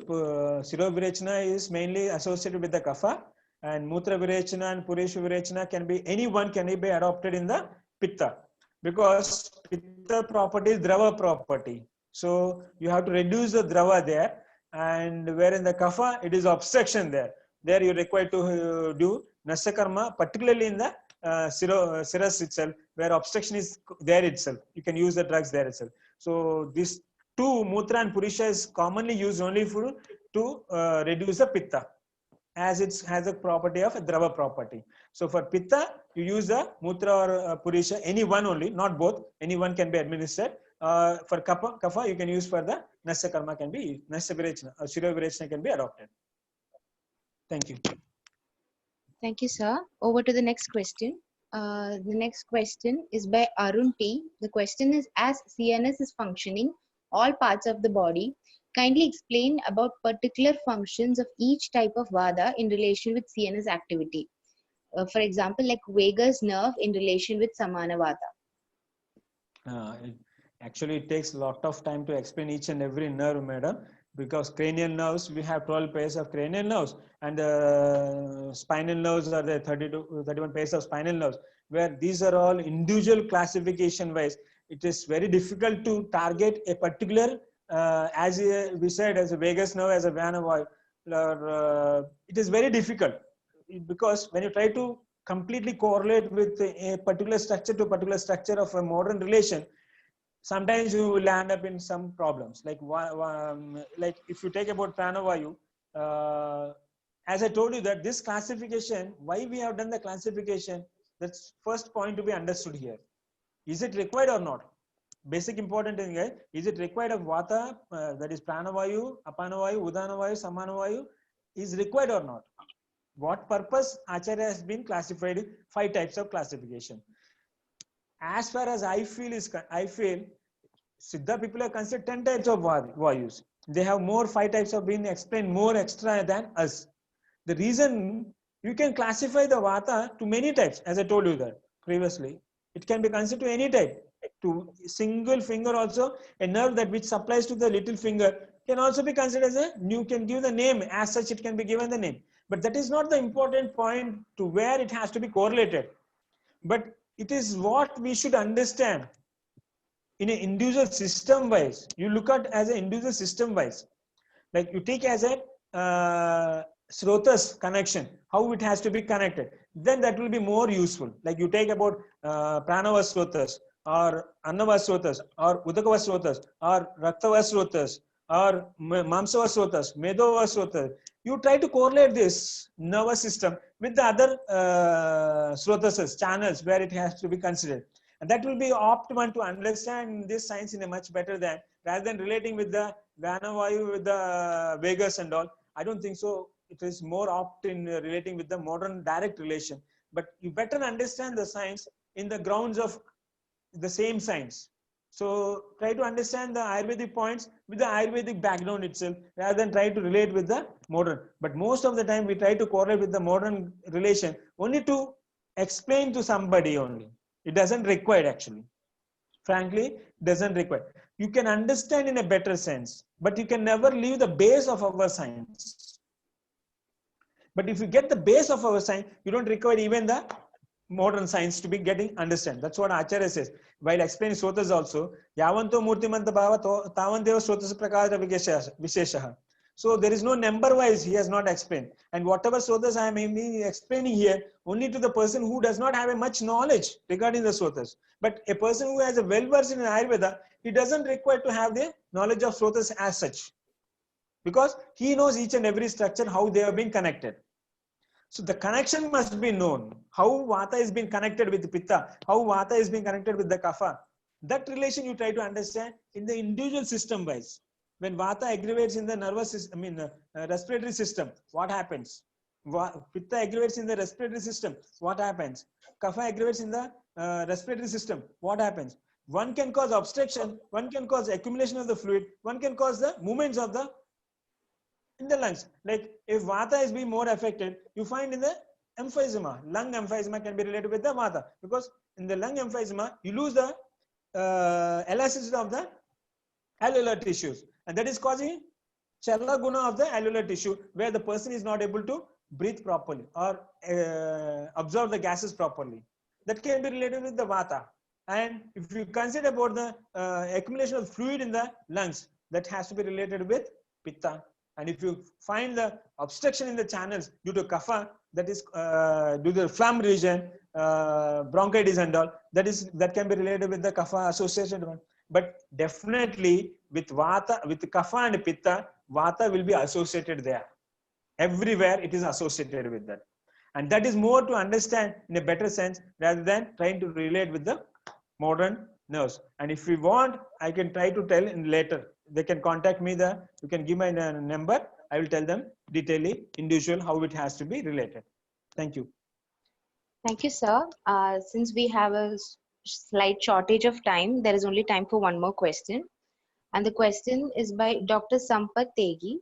The question is, Vata being Lagu in nature, but Mulasthana in Pakwashaya, Kaphasthana is above. How can we substantiate this?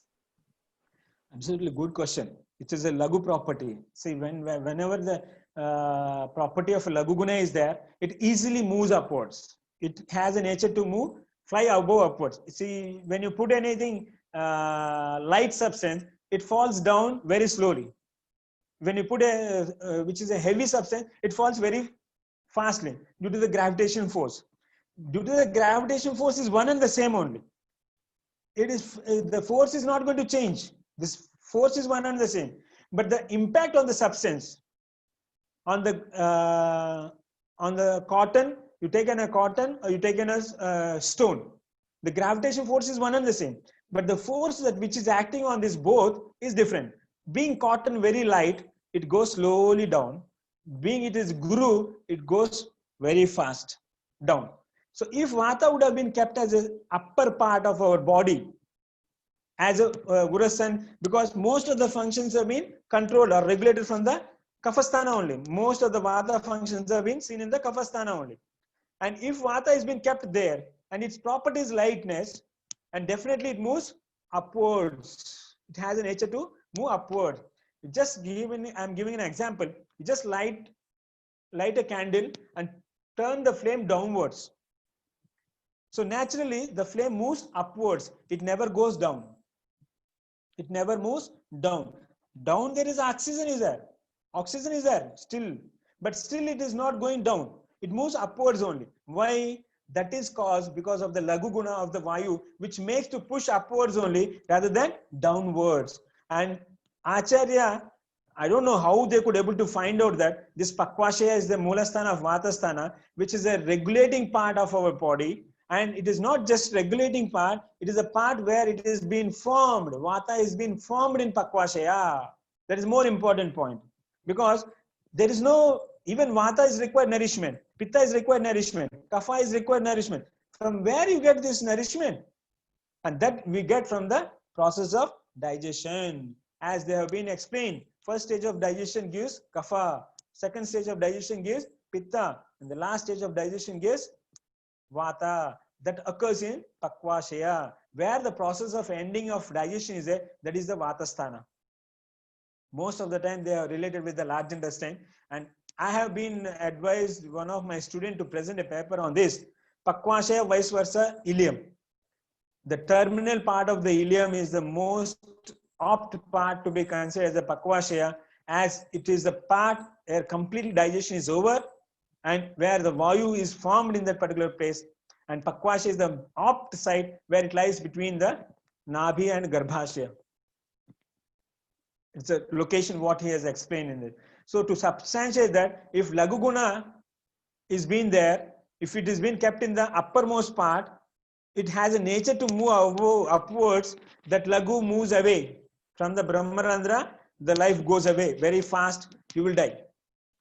But life sustaining is the Vayu one. So it has to be controlled. It has to be controlled. And that control is being done by Pitta and Kapha. Pitta is the liquid one, Kapha is the solid one on the top, not to reach. But to reach Vata there, it requires very difficult to reach that area to activate its function. Because of Lagu Guna only, it goes there and functions in the brain functions. So I hope you can understand, due to the property of Lagu Guna, the qualities of the Vata has been kept in the lower part rather than in the upper part of our body as a sthana, Vishesha sthana. But we have Vata which will be regulating in each and every tissue of our body. But its regulating part must be there only from the lower part. Visheshan, you have Vata in the Asti, you have Vata in muscle, you have Vata in the Medas, everywhere you have Vata. But the governing one, the Mula Sthana or the main Vishesha Sthana has to be in the lower part only. That's the reason Vata is considered, below Nabhi is being considered the Vata Sthana. Between Nabhi and Uras is considered the Pitta Sthana. Uras and above is considered the Kapha Sthana. As it is being controlled, Vata is being controlled not to escape from the body, as it has a nature of Lagu property. As flame moves upwards, the Vayu moves upwards only. When it is moving upwards only, you have downward movements right way. If it is not moving upwards in the right way, downward movements also restricted. So this is the property which has to be considered. Thank you. Thank you so much, sir, for so patiently answering and clearing all the doubts of our participants. Thank you, madam. So, It's my sir, pleasure. can we conclude? Sure, madam. Sure. I just want to say a few words. Yes, sir. Sure.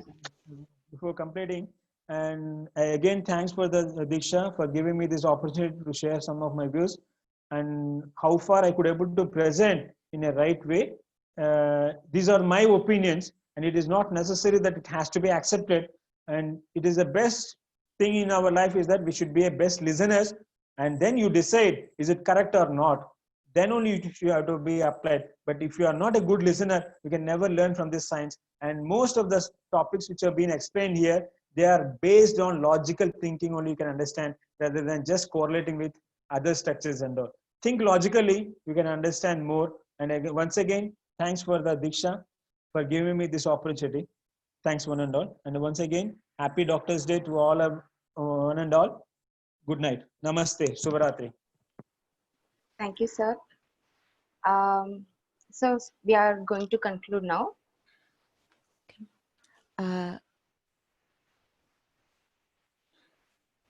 Quoting Albert Einstein, it is a supreme act of a teacher to awaken the joy in creative expression and knowledge.